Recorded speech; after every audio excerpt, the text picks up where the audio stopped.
Invincible, Season 2, Episode 2. In about 6 hours, I lose my virginity to a fish. That is not the name of this episode. That is literally the name of the episode. Okay. I wouldn't just say that randomly. I was confused at what was going on here. Just saying. We're at graduation, and while Principal Winslow is giving a speech, Mark isn't present. Turns out he's fighting Doc Seismic, and now that he's brought through his Magmanites, he's harder to take care of. However, he does get a solid punch that defeats Doc, and now it's off to graduation. The astronauts that went to Mars are concerned about the Martians and say they may need to send Invincible back up there. One of the astronauts is a Martian. The Martian doesn't know how to act human, so the space team is sending him on temporary leave. Adam Eve uses a heap of mess in Chicago to fix up a piece of an apartment. The construction workers are pissed, but the citizens are happy. She then fixes up a park nearby, complete with a big fountain. That's when she gets a call from her mom. I like the character of Adam Eve. I want them to dig into that a little bit more in terms of how she's going to progress or evolve as a hero. I feel like she's kind of stuck in this place of, you know, still trying to be respectful or not respectful, but more so, I don't know, playing into the mentality of who her dad is when her powers are close to being one of the only ones that could offset the brute force of Omni-Man. If you have reality warping powers, there's a lot to that, man. It's basically to the extent of your imagination and what it is you can do as compared to trying to meet Omni-Man with force. I feel like she's going to play a role. Now, judging from Angstrom's universe, the one Angstrom who was mad at Invincible, or one of them that was mad at Invincible, it doesn't seem like she was able to do very much even against Invincible. But again, that's why I feel like they should kind of dig into that character a little bit more, because if I was her, standing up there and throwing hands with Omni-Man and Invincible wouldn't be what I would do. And I would pretend that there's a 20-pound cinder block around your throat and watch you fall out of the air choking. It's some shit I would do. But she was in there throwing blasters and stuff. And it's just, that's not what I would do. You know? Fair enough. Let's dig into Adam Eve a little bit more. Facts. Debbie proposes that Mark take a trip with her to Bermuda or St. Lucia, but Mark can't because of what's going on with the Guardians. That starts to spat between them, and that's when Cecil calls and he goes, "Thank God." Guardians are being worked like crazy at practice because of the Immortal. Rex thinks he's about to get some when he hits the showers, but it turns out Duplicate and the Immortal got a thing going now. That's crazy. That's crazy. So salty. We're never a thing. Definitely a thing. I feel like y'all was about to fight. You and Adam Eve was about to fight last season, but I'll leave that low. It's okay. The Martian that we saw from earlier sees a documentary about the Guardians and seems to find his purpose. Mark is on a mission to see Darkwing. Mark heads to Midnight City and finds the new Darkwing. The new Darkwing seems pretty delusional. Darkwing brings Invincible to the Shadowverse, and Mark takes control and lets Darkwing know that he'll keep him in the Shadowverse. Cecil calls and congratulates him on capturing the new Darkwing, but lo and behold, Debbie is in the office. Debbie is upset that Mark almost missed his high school graduation. She also sees Donald and is flabbergasted. That's crazy. I seen that the first episode. I was like, where did Homeboy come from? I think he was in one of the after credit scenes from the season finale from last year too. Yeah. It's like, so he's just he's Coulson essentially. Yeah. Got to be Coulson. They done cloned him and brought him back with alien technology. Turns out Adam Eve's mom called because they're struggling. Eve's dad works at a burger place instead of the furniture store because of what happened in Chicago. Eve can make things materialize or change things to 24 karat gold if she wants, but her dad is too proud to ask for help. Eve has an interview with the Times for what she did in Chicago. Bruh. Her dad is another one of those characters that like don't serve a purpose other than to motivate his daughter. Like he doesn't exist outside of yelling at his daughter for being superpowered. Yeah. And it's just like, okay, man, we're working on the second season of this. depth is what I'm looking for in a character, and it seems like it's all too easy to create these like literally cartoon, but cartoonish villain-like characters with no reasoning behind their stress or their anger or their words that they're giving out, the hate that they give out. That's not human. You know, no matter how bad the person, there is always still a psychology behind it. So it just seems very simple to kind of throw out red meat like that for a character like Adam Eve, who everybody's rooting for, to kind of like have an adversary who's supposed to be on her side. It's just this very, what's the word I'm looking for? Very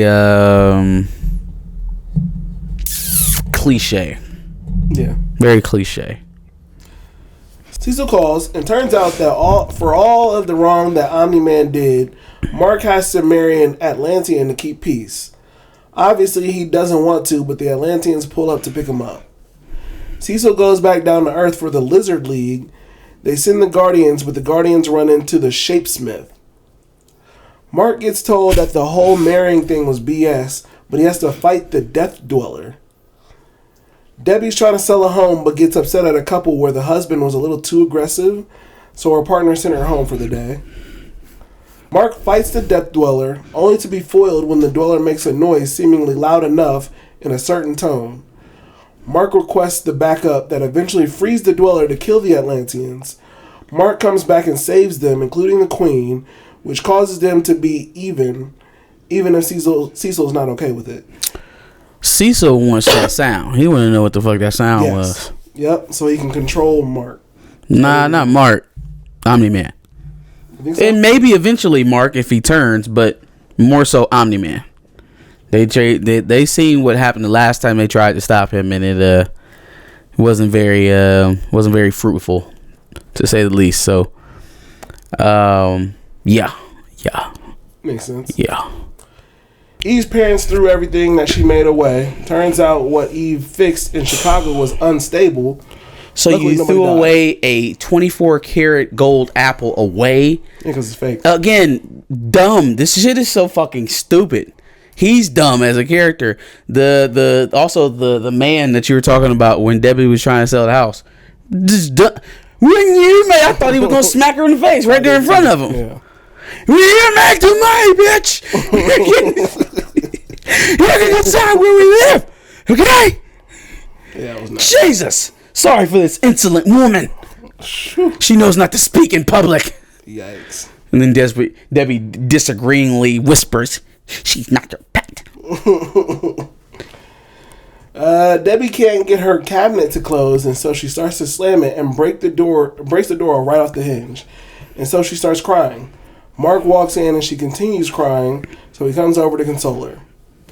Shapesmith is brought back to the Guardians facility, and lo and behold, he's the Martian. Yeah. The Lizard League has a powwow after losing, and Supreme Lizard gets shot by King Lizard, who is taking over the Lizard League again. Can somebody explain to me why they let a shape-shifting alien get through any security protocols they had to get through to get into the Guardians hideout? I don't know. Y'all got the Immortal running it. Y'all got the super genius inside of a robot suit over there. Plus you got Cecil and the entire U.S. government. How don't y'all know that that's a shape-shifting alien? You have absolutely no records of this shapeshifter person that just showed up at a random fight that y'all was fighting at. Why? How he get in there? Somebody gonna have to explain that one. Facts. At the Pentagon, Mark seems to be trapped, and it seems Engstrom has captured him. However, we see what seems to be a different variation of Cecil and Donald, female versions, so we can assume that this is a different universe as Mark. Engstrom the Bob was crazy. The Bob on Donna was hilarious. Nuts. But Cecilia and Donna. Is that what they were called? For real? Well, it has to be. Of course. Cecilia and Donna. Yikes. But yeah, no, that was absolutely nuts. But yeah, no, obviously a different universe, but Homeboy is still trying to find his, like, this Mark. So yeah, no, he got that noggin, man. Fix my boy's cranium, dog. Fix your cranium. Nah, bro.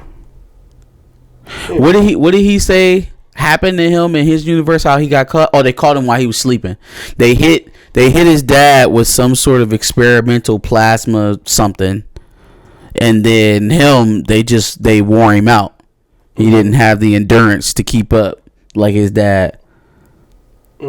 I wonder if that's gonna end up playing a role. Like if Cecil gets a hold of that and he's thinking about it, like, man, I can keep running the risk that Mark is always going to be on our side and he'll always listen to us, but the one time he decides not to could be the ruining of the entire earth. So should we just go ahead and get 1,000 men? That probably ain't enough.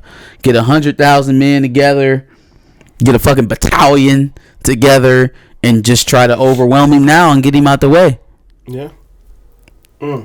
And then instead, okay, hold on, we're putting the theory together here. Instead of it being, oh, Mark joined with his dad after the epic fight in the middle of the city, it's they turned on him and turned him back to his father. His father tried to explain to him that, you know, none of these people are significant to you and they'll turn on you and da da da blah blah blah blah blah. He tried to tell you. And that's what ends up linking him back up with Omni-Man. Instead of it being, oh yeah, my dad's a Viltrumite, we take over the planet, cool. That could be Let's get tacos before we burn the shit down. That makes sense. I don't know, just tossing out theories there. What do you guys think is going on here in Invincible 2 or season 2, episode 2? Everything's 2. Deuces run the world. Put your comments in the prompt below. Make sure you like, share, and subscribe, and come back next week for another Invincible review. Absolutely. Make sure you check out our playlist right now full of Invincible reviews for season 2. So obviously check out the one for last week. And then make sure you subscribe because we will be covering the rest of the season for Invincible, which I guess they're only doing 4 episodes. And then a break. Yeah. Yeah. I think that's what they did last time. Oh, so there you go. Mm-hmm.